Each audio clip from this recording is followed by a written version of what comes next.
మంచిది. ప్రియమైన దేవుని పిల్లలారా,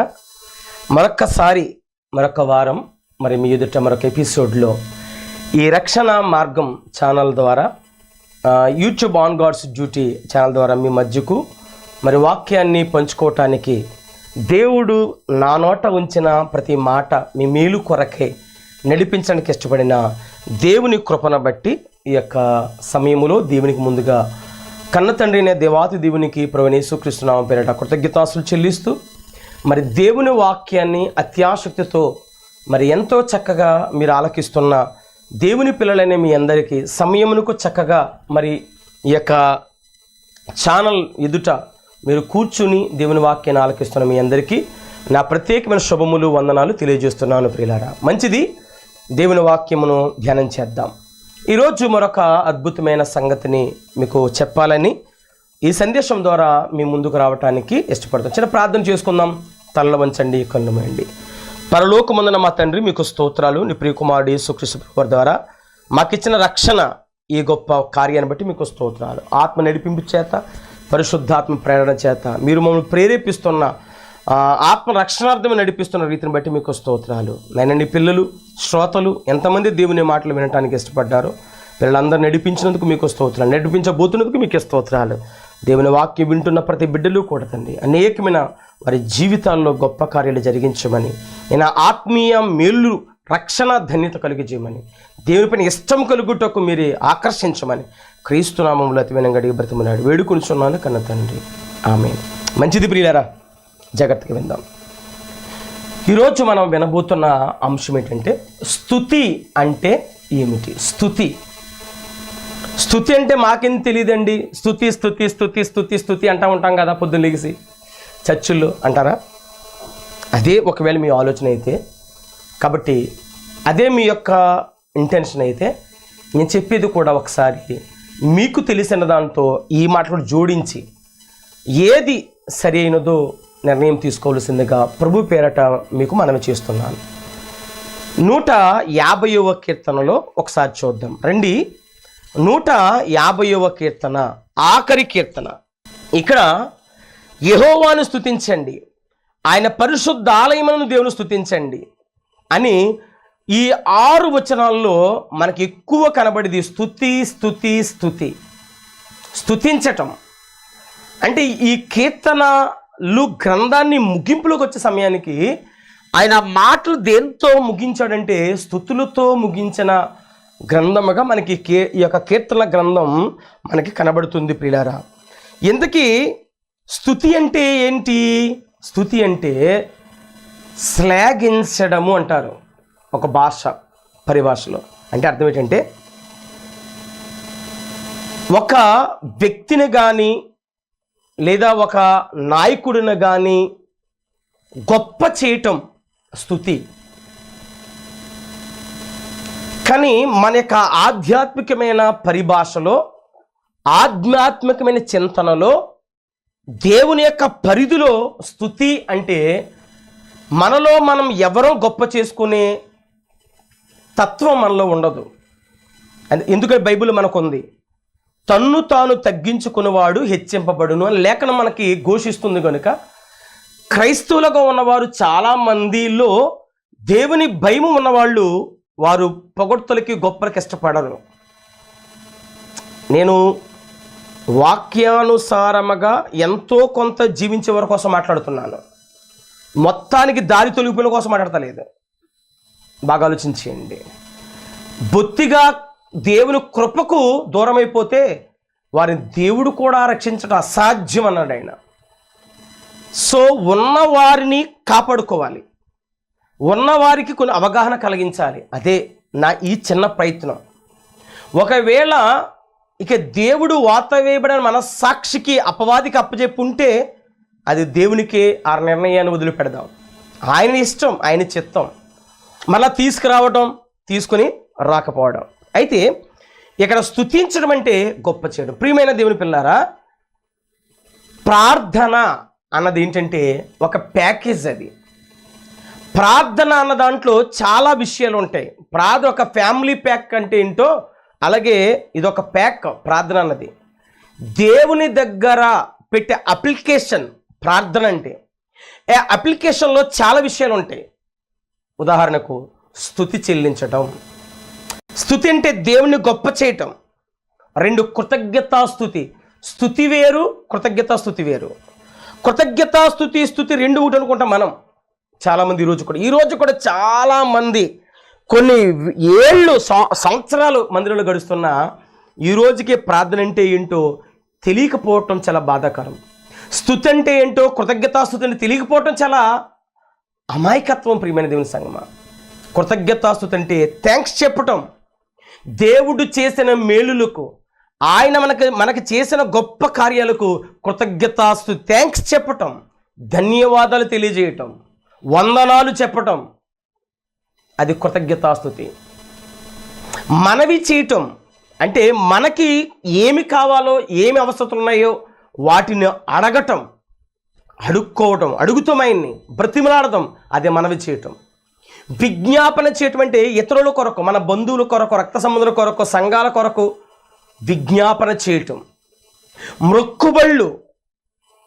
మొక్కుబడి ప్రార్థన అంటే ప్రభు నువ్వు నాకు ఇలాంటి కార్యాలు జరిగిస్తే నేను ఇట్టి విధముగా నేను జరిగించలే అంటే మొక్కుబడి తీర్మానపు ప్రార్థన. మొక్కుబడి తీర్మానపు ప్రార్థన దాన్ని అంటే నేను ఇలా నడుస్తాను, ఇలా మారు మనసు పొందాను, ఇలా రక్షణ పొందుతాను, ఇలా జీవిస్తాను, ఇలా నేను సేవ చేస్తాను, నేను ఇటు విధంగా బ్రతకాలని ఆశపడుతున్నాను. ఇది తీర్మానం, మొక్కుబడితో కూడిన తీర్మాన ప్రార్థన. సో ప్రార్థనలో అనేకమైన విషయాలు ఉన్నాయి, కానీ అంతా కలిపి కొట్టి కావేటి రంగు అన్నట్టు మనం బ్రతుకుతున్నాం. కానీ అది కాదు ప్రియమైన దేవుని పిల్లారా. సో దేవుని వాక్య విషయంలో స్తుతించటం వేరు. ఒకసారి స్తుతి ఎలా ఉండాలో యేసుక్రీస్తు ప్రభువారు సమరయ స్త్రీతో ఒక మాట మాట్లాడుతున్నాడు. చూడండి ఒకసారి. దేవుని యొక్క గొప్ప చేసే ఒకసారి క్షమించండి, కీర్తనల గ్రంథం 34వ అధ్యాయం మొదటి వచనం. కీర్తనల గ్రంథం ఆయన చేసిన గొప్ప విషయాలు చూద్దాం. కీర్తనలు 34 మొదటి వచనం. నేను ఎల్లప్పుడూ యెహోవాను సన్నుతించెదను, నిత్యము ఆయన కీర్తి నా నోట నుండును. ఎల్లప్పుడూ ఎక్కడ ఉన్నప్పటికీ, ఏ స్థితిలో ఉన్నప్పటికీ కూడా మన నోట వచ్చేది స్తుతి రావాలి. ఇక్కడ దావీదు గారు భయానకమైన పరిస్థితుల మధ్య వెళుతున్నాడు. ఆయన భయంకరమైన స్థితిలో, ప్రాణం పోతున్న పరిస్థితిలో అబీమెలెకు ఫిలిస్తీన్ల దగ్గర ఉన్నాడు. కత్తి పేక మీద ఉన్నప్పుడు అప్పుడు పాడుకున్న పాటే ఈ 34వ కీర్తన. దేవుణ్ణి స్తుతిస్తున్నాడు. ఏ పరిస్థితుల్లో? ప్రాణము పోతున్న పరిస్థితుల్లో స్తుతిస్తున్నాడు. ప్రాణం పోతున్న పరిస్థితి అంటే నువ్వు ఏ స్థితిలో ఉన్నా దేవుణ్ణి స్తుతించడం నేర్చుకోవాలి. అంటే ఆయన గొప్ప చేయాలి, ఆయన ఉన్నతమైన నామం, ఉన్నతమైన ఆయన బాహుబలాన్ని మనం స్తుతించాలి. శూరుడు, వీరుడు, ధీరుడు, ఆయన యొక్క ఔన్నత్యాన్ని, ఆయన ఇన్నర్ పర్సనాలిటీని, ఆయన వ్యక్తిత్వాన్ని, దేవుని యొక్క వ్యక్తిత్వాన్ని, దేవుని యొక్క శక్తిని, దేవుని యొక్క ప్లాన్, సంకల్పాన్ని మనం పొగడాలి, స్తుతించాలి, గొప్ప చేయాలి. అది స్తుతి. ఆయన నిత్యము పొగడాలి. పరిశుద్ధుడు, పరిశుద్ధుడు, పరిశుద్ధుడని గాన ప్రతిగానములతో దేవదూతలు దేవుని స్తుతించాయి. మనము స్తుతించాలి. అది స్తుతి అంటే. మరి స్తుతి ఎందుకు చేయాలి? దేవుని ఎందుకు స్తుతించాలంటే ప్రాముఖ్యంగా నిన్ను నన్ను కని ఈ భూమి మీదకి తీసుకొచ్చినందుకు, నిన్ను నన్ను కన్నందుకు, నీవు నేను చేసిన పాపానికి యేసుక్రీస్తు ప్రభువారిని బలి చేసినందుకు, నిన్ను కన్ని ఈ భూమి మీద పంపించి నీ పాప నా పాపను కడిగి క్రీస్తు ప్రభువారిని బలి ఇచ్చి మరలా నిన్ను పరలోక రాజ్యానికి, ఆయన స్వాస్థ్యని, ఆస్తిని మనకి ఇచ్చినందుకు దేవుని స్తుతించాలి. అదేనండి స్తుతి అంటే ఏంటో చెప్పాను. 2 స్తుతి ఎందుకు చెల్లించాలో చెప్పాను. మరి 3వది స్తుతి చెల్లించడం వలన ప్రయోజనం ఏంటి? ఇశ్రాయేలులు యుద్ధానికి వెళుతున్నప్పుడు వాళ్ళకి జయమొచ్చింది దేవుని స్తుతిస్తే. ఇంకో మాట చూద్దాము. కీర్తన 22వ కీర్తన 26వ వచనం. 22వ కీర్తన 26వ వచనం ఏముంది? దీనులు భోజనం చేసి తృప్తి పొందేదరు, యెహోవాను వెదుకువారు ఆయనను స్తుతించెదరు, మీ హృదయములు తెప్పరిల్లి నిత్యము బ్రతుకును. అంటే ఏంటి అర్థం? దేవుణ్ణి స్తుతించేవారు నిత్యము బ్రతుకుతారంట. నిత్యం అంటే ఎక్కడ?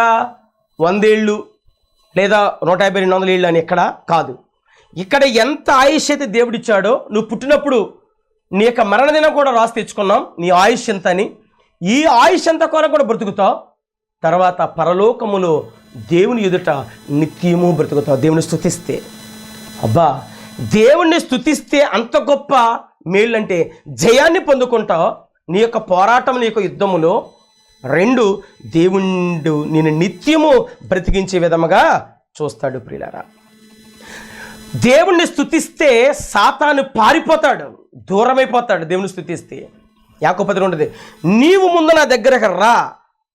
దేవుడు దగ్గరికి మనం వెళితే వాడు పారిపోతాడు. దేవుని స్తుతించి చూడు, దేవుణ్ణి కొనియాడి చూడు, దేవుని కీర్తించి చూడు, దేవుని ఘనపరిచి చూడు, దేవుని యొక్క గొప్ప కార్యాలు చూస్తాం. ఏంటి ప్రయోజనం అంటే నువ్వు నిత్యం బ్రతుకుతావు, జయాన్ని పొందుకుంటావు, సాతాను దూరమవుతాడు, అవమానాలు తొలగిపోతాయి. దేవుని స్తుతిస్తే పాపిష్టి పనులు చేయు, దేవుని స్తుతిలో ఉంటే. కానీ దేవుని స్తుతించటం వల్ల ప్రయోజనం. స్తుతి అంటే, స్తుతి ఎందుకు చేయాలి? స్తుతి వల్ల ప్రయోజనాలు ఏంటి? స్తుతిలో ఏముంది? శక్తి ఉంది. స్తుతిలో ఏముందండి? శక్తి ఉంది. ఉదాహరణకి యెరికో గోడల చుట్టూ మీరు 6వ అధ్యాయం 7వ అధ్యాయం చదివితే యెహోషువ గ్రంథములో యెరికో గోడల చుట్టూ దేవుని స్తుతిస్తూ తిరిగారు వాళ్ళు.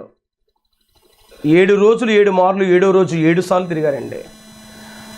వారు స్తుతించిన స్తుతులకు యెరికో గోడలు కూలిపోయాయండి. ఆ శబ్దానికి, ఆ స్తుతుల నాదాల ధ్వనికి, వైబ్రేషన్కి యెరికో గోడలు కూలిపోయాయి. అబ్బా, నీ ముందు కట్టబడిన అపవాది దేవునికి నీకును కట్టబడిన కోట లాంటి దుర్గాల లాంటివి కూడా స్తుతించడం వలన నీ స్థితి మారిపోతుంది.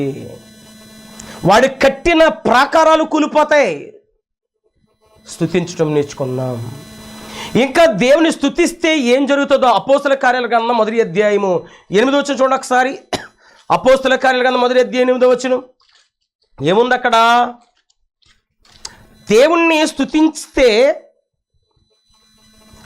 అయినను పరిశుద్ధాత్మ మీదకి వచ్చినప్పుడు మీరు శక్తి నొందెదరు గనుక మీరు యెరూషలేములో యూదయ సమరయ దేశంలో భూదిగంతం వరకు నాకు సాక్షులై ఉందురు. వీరు యేసుక్రీస్తు ప్రభువు వారు చెప్పి ఆరోహణమైన తర్వాత శిష్యులు దేవుణ్ణి కొనియాడుతూ, దేవుని స్తుతిస్తూ, పరిశుద్ధాత్మ గురించి వాళ్ళు ఎదురు చూస్తూ ఉన్నారండి. అంటే దేవుణ్ణి స్తుతిస్తూ కీర్తించే పనులు వారు ఉన్నారు. వారు పని ఉంటే పరిశుద్ధాత్మతో వారు నింపబడ్డారు. ఎడతెగక స్తోత్రాలు చెల్లించాలి. ఎడతెగక. ఒకసారి లూకా సువార్త 24వ అధ్యాయము 53వ వచనం. లూకా సువార్త 24వ అధ్యాయము 53వ వచనం చూద్దాం ఒకసారి. లూకా సువార్త 24వ అధ్యాయము 53వ వచనం చూద్దాం. ఎడతెగక దేవాలయములో ఉండి దేవునికి స్తోత్రములు చేయుచుండిరి. ఎవరు? యేసుక్రీస్తు ప్రభువారు కలువరి శిలువలో బలి అయిపోయి తర్వాత శిష్యులు కనబడి ఆయన వెళ్ళిపోయిన తర్వాత వాళ్ళందరూ కూడా ఏం చేశారంట? వాళ్ళు దేవాలయములోనికి ఎడతెగక, అంటే పరిశుద్ధాత్ముడు వచ్చేంత వరకు కూడా యేసుక్రీస్తు ప్రభువారి ద్వారా వినిన మాటలు వారి ప్రేరేపితులై దేవునికి స్తోత్రాలు చెల్లిస్తూ ఉన్నారంట శిష్యులు. అలాగ స్తుతించడం వలననే వారికి పరిశుద్ధాత్మతో నింపబడ్డారన్న సంగతిని మర్చిపోకండి. పరిశుద్ధాత్మతో నింపబడితే శక్తి, అది గొప్ప శక్తి ప్రియులారా. ఎందుకంటాడు స్తుతించుటకు నీ నోరు బాగుగా తెరు. కీర్తన గ్రంథం, కీర్తన 81వ కీర్తన 10వ వచనం. 81వ కీర్తన 10వ వచనం. సమయం చాలా స్పీడ్గా అయిపోతుంది, నేను త్వరగా ఎక్కువ రెఫరెన్స్లు ఇవ్వలేకపోతున్నాను. ఇచ్చినంత మటుకు మీరు తర్వాత ధ్యానం చేయండి ప్రియులారా. 81వ కీర్తన 10వ వచనం. ఐగుప్తీయుల దేశములను నిన్ను రప్పించి నీ దేవుడిని యెహోవా నేను, నీ నోరు బాగుగా తెరువుము, నేను దానిని నింపెదను. ఎందుకు తెరవాలి? దేవుణ్ణి కొనియాడటానికి, దేవుణ్ణి స్తుతించడానికి, దేవుని గణపరచడానికి. నువ్వు అందుకు నోరు తెరవాలి, బూతులకు కాదు, సరసోక్తులకు కాదు, పనికి మాల మాటలు కాదు, దుర్మార్గ మాటలు కాదు. దేవుణ్ణి స్తుతించడం నేర్చుకోండి. స్తుతించడం అంటే స్తుతి స్తుతి స్తుతి స్తుతి అంటాం కాదు, ఊగిపోవడం కాదు. స్తుతి అంటే ఆయన చేసిన కార్యాలు, ఆయన చేసిన మేలులు, ఆయన చేసిన అద్భుతాలు నువ్వు అన్యజనుల ఎదురు ప్రకటించడం స్తుతి. స్తుతి విధం ఇట్లనగా అంటాడు దినవృత్తాంతం మొదటి గ్రంథం 16వ అధ్యాయం 7వ వచనం నుంచి దావీదు గారు. స్తుతి విధం ఏంటంటే ఆయనను మన నోరు తెరిచి ఆయన ప్రకటించాలి. అది స్తుతి అంటే. ఆయన చేసిన కార్యాలు ఆయన ఎదుట చెప్పాలి. రెండవది, ఆయన చేసిన కార్యాలు ఇతరుల దగ్గర పంచుకోవాలి. ఇది ప్రయోజనాలు, గొప్ప ప్రయోజనం అండి. స్తుతిలో ఏముందంటే శక్తి ఉంది. పరిశుద్ధాత్మ శక్తిని పొందుకుంటాం, నోరు తెరుస్తాం, అనేకులకు ప్రకటిస్తాం, శక్తి ద్వారా గొప్ప కార్యాలు చేస్తాం. మరి స్తుతి చెయ్యకపోతే ఏంటి అంటే నష్టం ఏంటి? చూడండి, రోమీయుల రాసిన పత్రిక మొదటి అధ్యాయము 22-23 వచ్చిన చదువుదాం ఒకసారి. 22, 23, 21, 22 చూద్దాం. మరియు వారు దేవుని ఎరుగియు ఆయనను దేవునిగా మహిమపరచలేదు, కృతజ్ఞతాస్తుతులు చెల్లించలేదు, కానీ తమ వాదముల యందు వ్యర్థులైపోయారు. వ్యర్థమైపోతారండి జీవితం. ఆ కింద రాశాడు, వ్యర్థులు ఎలాగైపోతారో చూడు రాశాడు కింద. అంటే దేవుని మహిమపరిచే విధంగా మహిమపరచకపోతే, దేవుణ్ణి స్తుతించే విధంగా స్తుతించకపోతే, దేవుని కొనియాడే విధంగా కొనియాడకపోతే, దేవునికి కృతజ్ఞతాస్తులు చెల్లించే విధంగా చెల్లించకపోతే నీ జీవితం వ్యర్థమైపోతుంది. అంటే దేవుని స్తుతించడం మానితే నీ జీవితం ఎలాగా గ్రాఫ్ పడిపోతుందో, కింద ఏ స్థితికి దిగజారిపోతావో నువ్వు కిందకంతా చదివితే ఆ రోమపత్రికలో నీకు చాలా దౌర్భాగ్య పరిస్థితులకి వెళ్ళిపోతాం. ఇది 5వ విషయం. 6వ విషయం, దేవుణ్ణి ఎలా స్తుతించాలి? మనస్ఫూర్తిగా నీ పూర్ణ హృదయముతో, నీ పూర్ణాత్మతో, నీ పూర్ణ వివేకముతో దేవుణ్ణి స్తుతించు. మనస్ఫూర్తిగా దేవుని స్తుతించాలి. కానీ మనం ఎలాగా స్తుతిస్తున్నామో ఒకసారి మార్కు సువార్త 7వ అధ్యాయం 6వ వచనం. మార్కు సువార్త 7వ అధ్యాయము 6వ వచనంలో ఏముంది తెలుసా? అందుకైన వారితో ఇలాగూ చెప్పెను, ఈ ప్రజలు పెదవులతో నన్ను గణపరచుదురు, వారి హృదయములు నాకు దూరంగా ఉన్నవి, వారు మానవులు కల్పించిన పద్ధతి దైవోపదేశం బోధించుచు నన్ను వ్యర్థముగా ఆరాధించుచున్నారు. ఆయన మహిమపరచటం, ఆయన కీర్తించటం, ఆయన ఆరాధించటం, ఆయన ఘనపరచటం, అది వ్యర్థముగా ఆరాధిస్తున్నాం, వ్యర్థముగా స్తుతిస్తున్నాం. కానీ ఎలా స్తుతించాలి? పెదవులతో కాదు, హృదయముతో ఆయనని స్తుతించాలి. 12వ అధ్యాయము 29వ వచనం. ఇదే మార్కు సువార్త 12వ అధ్యాయం 29. అందుకు యేసు, ప్రధానమైనది ఆజ్ఞ ఏంటంటే, ఓ ఇశ్రాయేలు వినుము, మన దేవుడైన ప్రభు, అద్వితీయ ప్రభు, నీవు నీ పూర్ణ హృదయముతోను, నీ పూర్ణాత్మతోను, నీ పూర్ణ వివేకంతోను, నీ పూర్ణ బలముతోను నీ దేవుడైన యెహోవాను ప్రేమింపవలననేది ప్రధానమైన ఆజ్ఞ. ఇలాగ నువ్వు దేవుని స్తుతించాలి. హృదయంలోకి ఏ అరమరిక లేకుండా ఆయన నింపుకుని మనము స్తుతించాలి, ప్రేమించాలి. ద్వితీయోపదేశకాండం 4వ అధ్యాయం 29వ వచనం. ద్వితీయోపదేశకాండం 4వ అధ్యాయం 29వ వచనం చూడండి ఒకసారి. ఒక మాట చూసుకుని మనం ఈ యొక్క మాటను ముగించుకుందాం. ద్వితీయోపదేశకాండం 4వ అధ్యాయము 29వ వచనం. అయితే అక్కడ నుండి నీ దేవుడైన యెహోవాను మీరు వెతికినడలా నీ పూర్ణ హృదయముతోను, నీ పూర్ణాత్మతోను వెతుకున్నప్పుడు ఆయన నీకు ప్రత్యక్షమగును. అంటే పాత నిబంధనలు అదే చెబుతున్నాడు, క్రొత్త నిబంధనలు అదే చెబుతున్నాడు. దేవుణ్ణి పూర్ణ హృదయంతో ఆయన స్తుతించాలి. చూసారండి, స్తుతి అంటే ఏంటి? స్తుతి ఎందుకు చెల్లించాలి? స్తుతి వల్ల ప్రయోజనాలు ఏంటి? స్తుతిలో ఏముంది? స్తుతించకపోతే కలిగే నష్టాలేంటి, లాభాలేంటి, ఎలా స్తుతించాలి విన్నాం మనం. దేవుణ్ణి ఎక్కడ స్తుతించాలి? తెస్సలోనికీయులకు రాసిన మొదటి పత్రిక 2 ఒకసారి ఎక్కడ స్తుతించాలి ఆయన్ని? చాలా గొప్ప గొప్ప మాటలండి. మొదటి తెస్సలోనికీ 5వ అధ్యాయము 16 నుంచి వద్దాం. 16 ప్రతి విషయంలో కృతజ్ఞతాస్తుతులు చెల్లించండి. దేవునికి థ్యాంక్స్ చెప్పండి. థ్యాంక్స్ ముందు స్తుతి ఉండాలి. కృతజ్ఞతాస్తుతికి ముందు స్తుతులు చెల్లించాలి. ప్రతి విషయంలో ఈలాగు చేయుట యేసుక్రీస్తునందు మీ విషయములో దేవుని ఎప్పుడు స్తుతించాలి? Everything give thanks, this is will of God.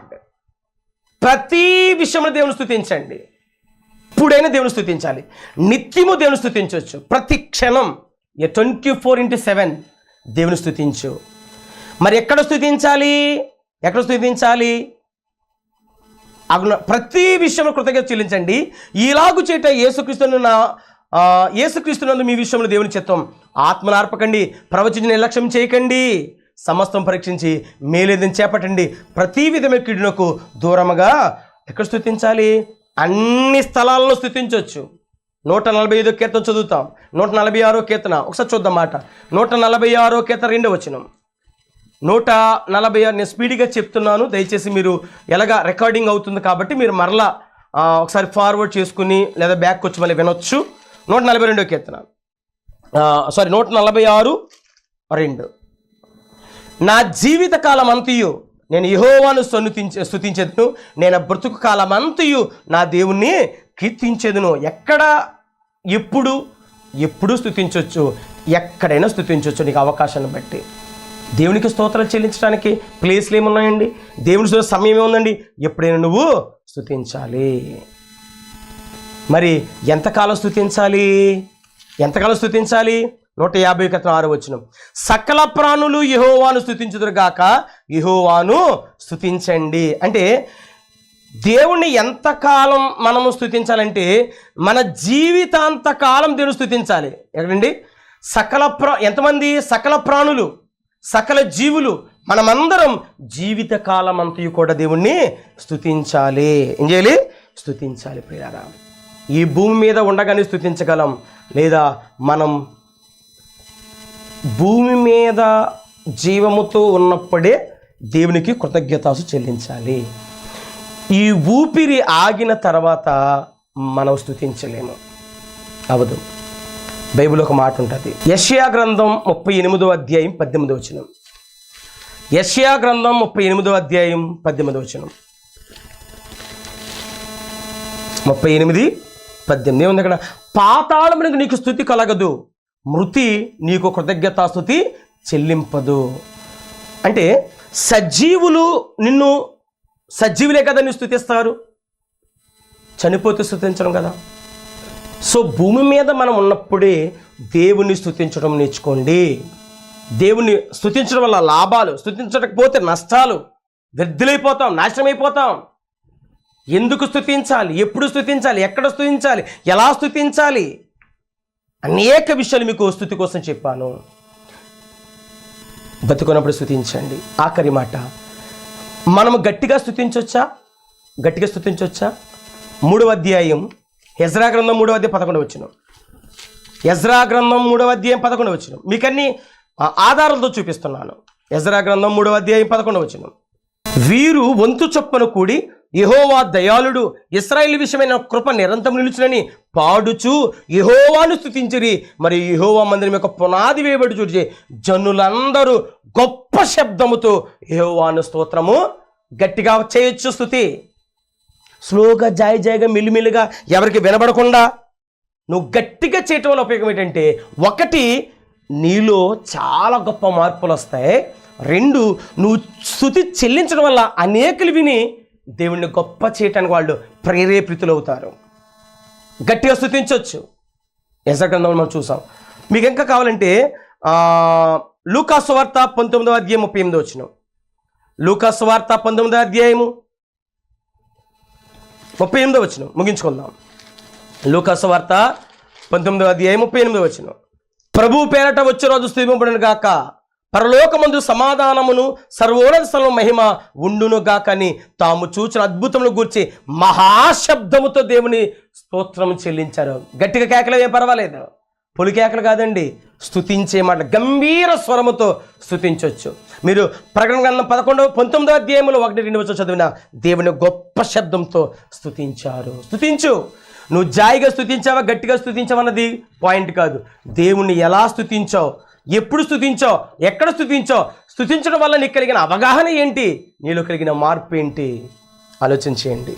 కాబట్టి దేవునికి స్తోత్రాలు చెల్లించండి, దేవునికి స్తుతులు చెల్లించండి తప్ప స్తోత్రం స్తుతి అంటే ఏంటి అర్థమేంటి? ఆయన నామమును ప్రకటించడం, అదే స్తుతి. ప్రార్థన చేసుకుందాం. యేసుక్రీస్తు ప్రభువు చేసిన కార్యాలని అనేక జనాల మధ్యన ప్రకటించి ఆయన మహిమపరచండి, ఆయన గొప్ప చేయండి, అదే స్తుతి చెల్లించడం అంటే. ప్రార్థన చేసుకుందాం. మహాపరిశుద్ధుల కన్న తండ్రి నీకు స్తోత్రాలు. నీ పిల్లలు స్తుతి అనే గొప్ప వర్తమానం విన్నారు నాయన. అనేక విషయాలు పంచుకున్నాను నాయన. సమయం కొద్దిలో నేను మాకున్న పరిధిలో అనేక విషయాలు మేము నేర్చుకున్నాం. పిల్లలు ప్రభా క్రీస్తు ప్రభు వారి యొక్క త్యాగంను స్తుతించాలి. దేవ నువ్వు చూపిన ప్రేమను స్తుతించాలి. అట్టి అవకాశం నీ పిల్లలందరూ పొందుకుని దైవ దీవులతో నింపబడే సాయించండి. రక్షణ మార్గం ఛానల్ ద్వారా ఆన్ గాడ్స్ యూట్యూబ్ ఛానల్ ద్వారా అనేకులు మేలు పొందుతున్నారు. వింటున్న పిల్లలందరినీ ప్రేమించండి, కృపల చేత నింపండి, బలపరిచి సమయోచిత జ్ఞానం చేత నడిపించమని క్రీస్తునామమున అడుగుచు, వాక్యం వింటున్న పిల్లలందరిలో ఉన్న సమస్యలు దూరపరచమని, ఆత్మీయ ఎదుగుట కోసం కృపనిమ్మని క్రీస్తునామమున అడుగుచున్నాను తండ్రి, ఆమేన్. మన తండ్రిని దేవుని ప్రేమ, కుమారుడిని యేసుక్రీస్తు కృప, పరిశుద్ధాత్మక నిన్ను సహవాస సమాధానం ఇప్పుడు ఇలా సదాకాలం సకల పరిశుద్ధులకు మనకు తోడుగును గాక. ఆమేన్. అందరికీ వందనాలు. సమాధానం వెళ్ళండి. God bless you all.